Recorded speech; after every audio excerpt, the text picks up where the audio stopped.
and welcome to Mouse in the Mitten Trivia Pod, a podcast where you can test your Disney trivia knowledge over a variety of topics. My name's Court and I will be your host. Our game will consist of 5 rounds of 6 questions covering everything from your basic Disney knowledge to some unknown facts. Each question is worth 1 point unless otherwise noted.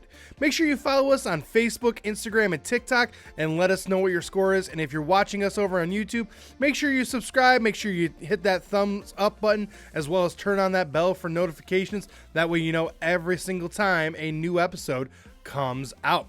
And hey, I know that planning a Disney vacation can be overwhelming at times, and I would love to be able to help you be able to plan that, be able to navigate, and be able to make sure that the vacation that you want is your dream vacation.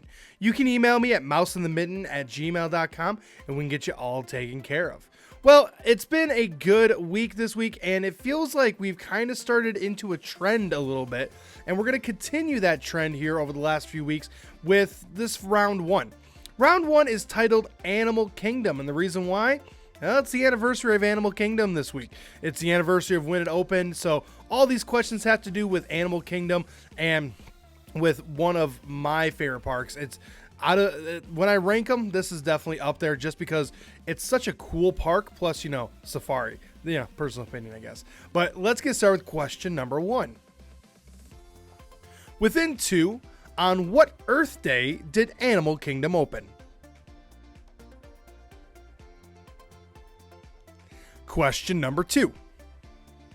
In order of size, where does Animal Kingdom rank amongst the parks in Walt Disney World?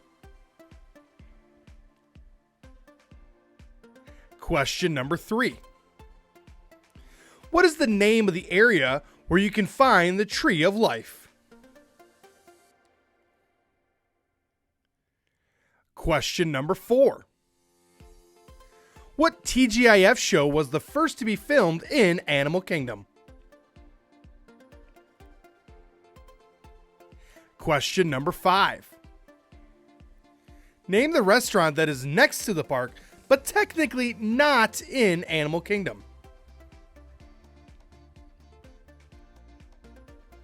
And question number 6. What movie has a musical performance inside Animal Kingdom? All right, I'm going to give you a few seconds worth of music, try to come up with those answers, and then I will return.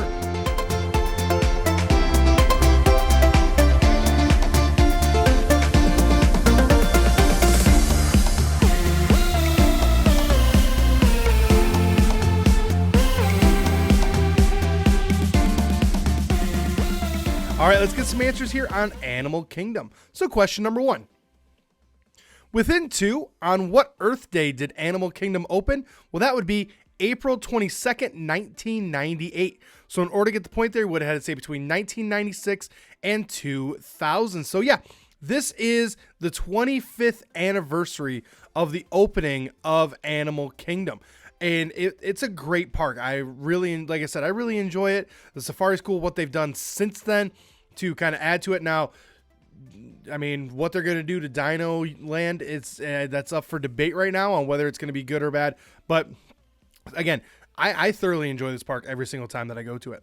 Question number 2.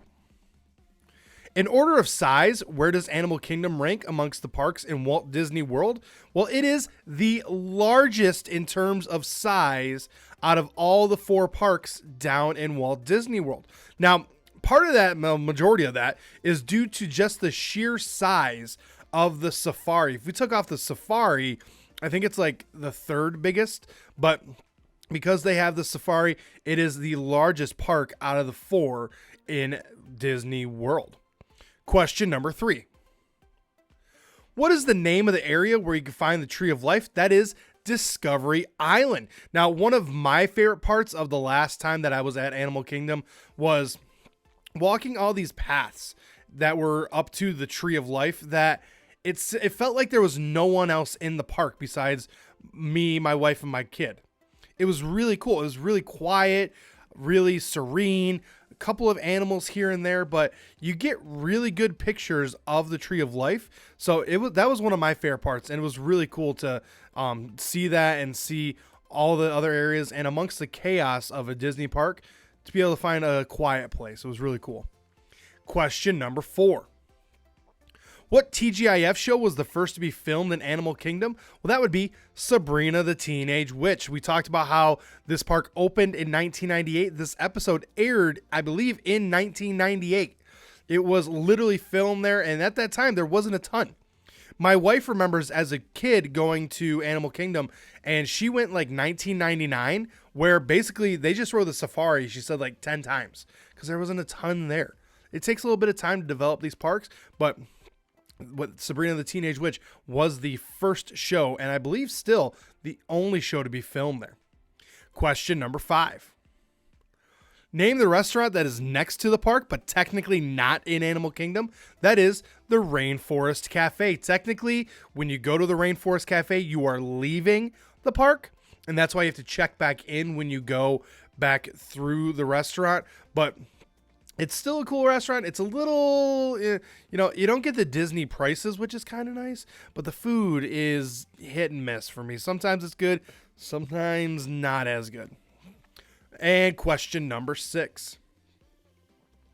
What movie has a musical performance inside Animal Kingdom? Well, that is The Lion King. We have the Festival of the Lion King.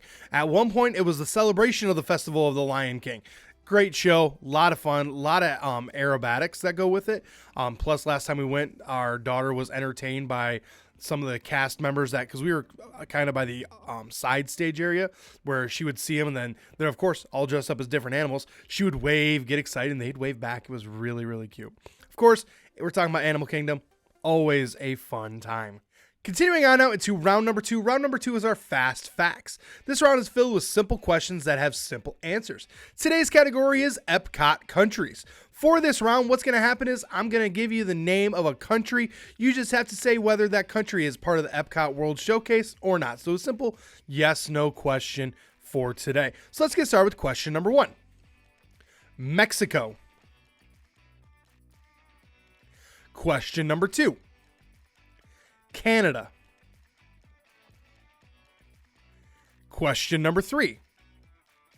Russia. Question number 4. Australia. Question number 5. Italy. And question number 6. Brazil. Now, am I going to spark debate with the first 2 questions? Maybe. We'll have to wait and see. But question number 1, Mexico. That is a yes. That is the Mexican Pavilion that's over there. A lot of fun with a really cool ride. Personal opinion, the ride that's in the Mexico Pavilion, underrated.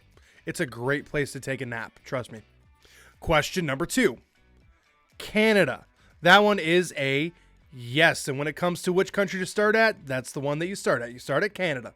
You start at Canada, you make your way around. Come at me. I will fight you. Canada. Yeah. Question number 3. Russia. That one is a no. It feels like there's a lot of European countries in the World Showcase, and there is. Russia just isn't one of them. Question number 4. Australia. This one is a no. There is no Australia in the World Showcase. However, if they decide to fully purchase a particular show, that might turn into a yes. I just don't know where they'd put it. Maybe in the middle of the lagoon on an island, because that would make sense. Kind of fun how you get there and back. I mean, we'll figure that out later. But as of right now, Australia is not part of the World Showcase. Question number 5. Italy. This one is a yes. The Italian Pavilion, known more for its food than pretty much anything else, and that fits the mold. It's one of my favorites just for the food. And then question number 6. Brazil. This one is a no. There are no South American countries that are there. They kind of have the American Pavilion, but that's supposed to incorporate a lot of the U.S. Doesn't really incorporate Central or South America. Will they add one later? Maybe, but only time will tell. But talking about the World Showcase, always a good time there. Continuing on now into round number 3. Round number 3 is our connecting the circles. For this round, I'm going to ask you 5 questions that may or may not be Disney related. But all the answers do relate somehow through Disney. And that's going to be your 6th question, is what is the connection? So let's get started with question number 1. What is the time during school where kids get to go outside and play? Question number 2. What is the name of a pug from Nashville, Tennessee that took over the internet in 2014 and has hung out with some awesome celebrities? Question number 3. Name the Toy Story character that is best friends with Woody.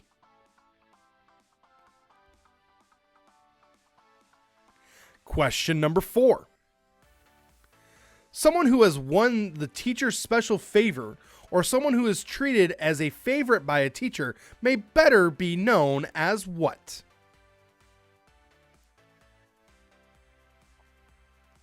Question number 5. Who is, quote, too cool to be 12, unquote?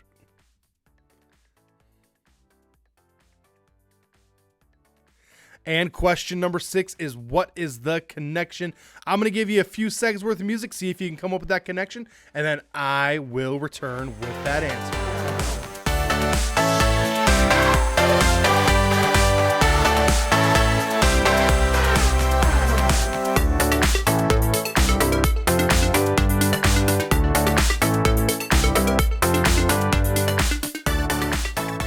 All right, let's see if we can connect those circles. So question number 1. What is the time during school where kids get to go outside and play? That is better known as recess. One of my favorite parts of the day when I was growing up. Got to run outside, got to play football, soccer, kickball, baseball, tetherball, got to climb on all the jungle gym stuff. Boy, I miss being that young and carefree and not paying for any bills. That was a lot of fun. Question number 2. What is the name of a pug from Nashville, Tennessee that took over the internet in 2014 and has hung out with some awesome celebrities? Well, that is Doug. We got Doug the pug. A lot of fun. I enjoy watching him. His mom's made some really cool songs for him. But yeah, that was 2014 they started taking over the internet. And he's still doing it. Credit to him. He's still doing it. Little nose and heavy breathing and all. Question number 3. Name the Toy Story character that is best friends with Woody. That is Buzz Lightyear. Obviously, Buzz Lightyear and Woody. I just combined Woody and Buzz there to get Buddy. Woody and Buzz are best friends. What's going to happen in Toy Story 5? We'll just have to wait and see, I guess. Question number 4. Someone who has won the teacher's special favor or someone who treated as a favorite by a teacher may better be known as what? That is a teacher's pet. Now, was I a teacher's pet when I was in school? Maybe. I just tried to get along with everyone. That's all I did. And that included the teachers. I felt like if I got along with everyone, then we were all going to work well together. So I guess that was my mindset. Was I a teacher pet? Maybe. My sister and friends might say yes in a heartbeat, but I still say maybe. Question number 5. Who is, quote, too cool to be 12, unquote? Well, that is Pepper Ann. A great show and a lot of fun. It was a short-lived show as well, but still a fun little cartoon. So we had answers such as Recess, Doug, Buzz Lightyear, Teacher's Pet, and Pepper Ann. The connection there, those are all cartoons from Disney's One Saturday Morning shows. Now, back in the day on ABC, they used to do the Disney's One Saturday Morning cartoons, and these were just some of them. Recess and Doug were my favorite. Buzz Lightyear of Star Command came out after all the Toy Story. Wasn't really my thing. I felt like it was a little bit, that was a little bit after my time. Teacher's Pet, same thing. Pepper Ann, I kind of remember it a little bit. Like I said, it was a very short-lived series, but it was mainly cartoons. Now, there were a couple other shows that snuck on there as well. Lizzie McGuire, Even Stevens, though they were kind of tossing between showing reruns on there and showing the new episodes on the Disney Channel. But if you watched ABC Saturday mornings, these were just some of the cartoons that you saw. And again, the nostalgia. It was a lot of fun writing this category. Continuing on now into round number 4. Round number 4 is typically reserved for our movie anniversaries. And today, it is the same. Today's category is Avengers Infinity Wars. Now, I mentioned this last week and a couple weeks ago that we're going to kind of get into the thick of some of these movie anniversaries. As summer starts to kind of roll around, we start to see some of these bigger movies that were released. And the end of spring, beginning of summer is peak Avengers time. So this round and the next round all have to do with Infinity Wars, and then the next round is going to be about Endgame. So all these questions, though, these first 6 are going to be on the Avengers Infinity Wars. So let's get started with question number 1. Within 2, what year did Infinity Wars come out in theaters?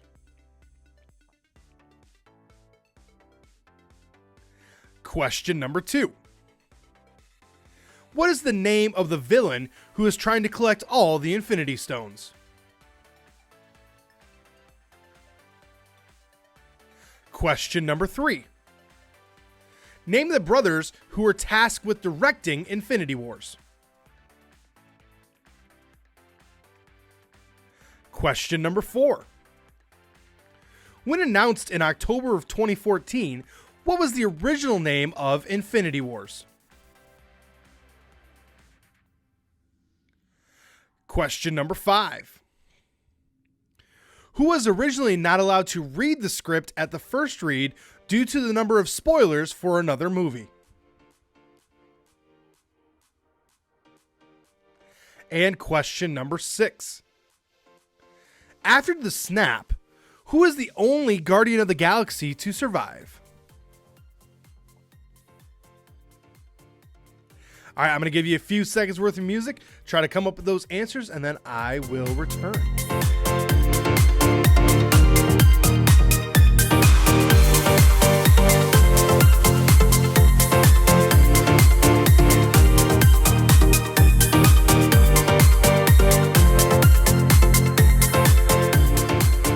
All right, let's give you some answers here on the Infinity Wars. So question number 1.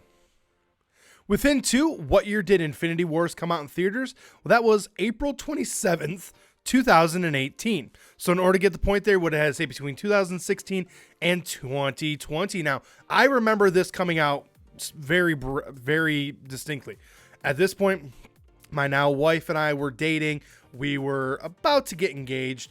And I went to go see this with my now brother-in-laws.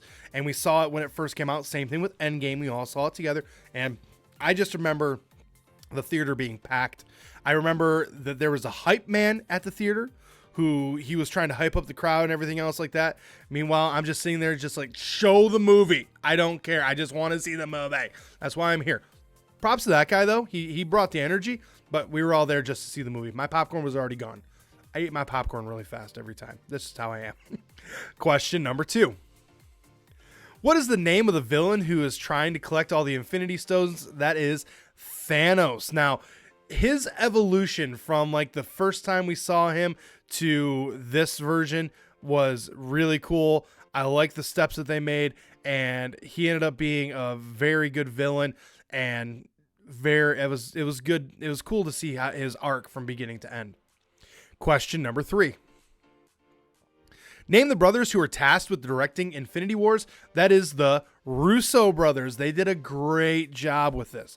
Now, there was some skepticism there when they were announced, because at the time, they were only working like TV shows, and it was more comedy TV shows. So to jump into something like the Avengers, even though this wasn't their first Avengers movie, they did jump into it. I felt like they did a great job. Question number 4. When announced in October 2014, what was the original name of Infinity Wars? Well, the full-length name was supposed to be Avengers Infinity Wars Part 1. And then Endgame was supposed to be Part 2. I like that they did Infinity Wars for this one and then Endgame for the second one. I felt like that was a better encapsulation of the series and what ended up happening. So I do like that they switched it up, but definitely when it comes to just like the first ideas, I see where they were coming from. Question number 5. Who was originally not allowed to read the script at the first read due to the number of spoilers for another movie? That was Tom Holland. They had someone else read his part because the script for Infinity Wars and subsequently Endgame had too many spoilers for what was going to happen in No Way Home. And that's why they had to omit him from that. Now, it was also said that Mark Ruffalo was given a fake script because his propensity to spoil these movies. So he was given a fake script before they got to the read, which is pure genius. I think that's hilarious. And to this day, Mark Ruffalo will tell you the fake script was actually better than the original, though who knows if that's even true.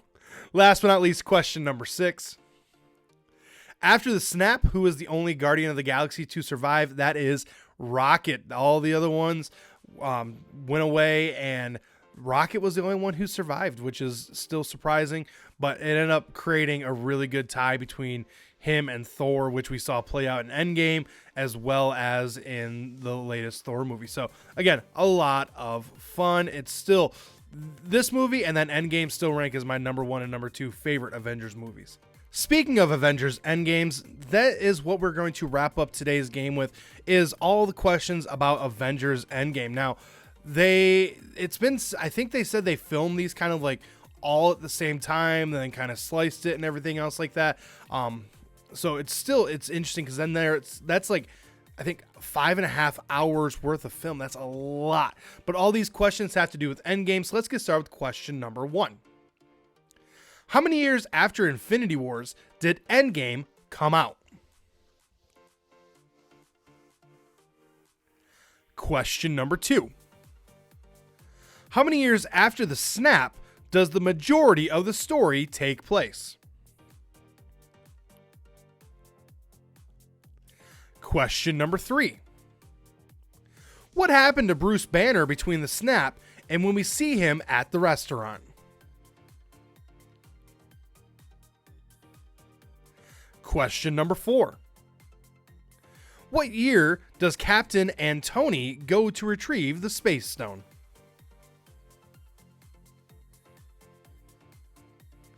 Question number 5. What is Stan Lee's line in Endgame, the last line he delivered before his passing?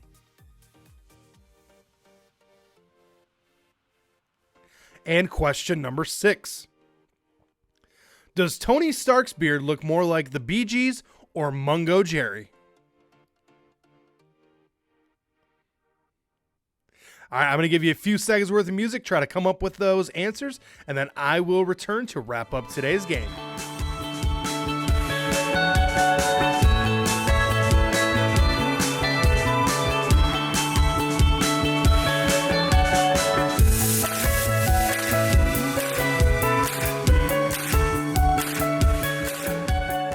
All right, let's wrap up today's game with a little bit of Endgame. So question number 1. How many years after Infinity Wars did Endgame come out? Well, it came out the very next year. I may have given that away with the last round, saying that we saw it right after with all my brother-in-laws all together. But yeah, Infinity Wars came out in 2018. Endgame came out in 2019. Again, that just plays into the fact they all filmed it together. Question number 2. How many years after the snap does the majority of the story take place? It takes place 5 years after the snap. And I heard the Russo brothers say one time, well, why 5 years? And they gave a very good reason. 5 years seems like a good amount of time for people to kind of be like, okay, it's official. Like we have to move on. We got to do something else. We have to continue our lives now. Like these people are not coming back. I felt like that was a good mark as well. Question number 3. What happened to Bruce Banner between the snap and when we see him at the restaurant? Well, he turned into the Professor Hulk, which was a character that had been rumored for a long time, but it it's described perfectly in the movie. It's the brains of Bruce Banner with the brawn of the Hulk, and he combined them together to actually get them to work. And that's always something that he was trying to do from the beginning, and he's finally done it. And we get that combination, and now we have Professor Hulk. Question number 4. What year does Captain and Tony go to retrieve the Space Stone? They go back to 1970. And I still think one of the things that would have been cool would have been when Tony met his dad, and his dad goes, "So, you figured out the time travel thing." I still think that would have been cool. It would have been a nice little twist. I understand why they didn't do it. I understand, based on the ending of the movie and everything, that why they did what they did. I still think that would have been cool for that little moment there and them to just kind of laugh it off. Question number 5. What is Stan Lee's line in Endgame, the last line he delivered before passing? The line is, "Hey man, make love, not war." That's he's driving in the car. They're driving past the facility that Captain America and Tony Stark went to, and he's driving around in a really cool car, and that's what he yells out as the passenger, the girl, like, screams out and woohoo and everything else like that. And yeah, that was his last line before he passed away. Last but not least, question number 6.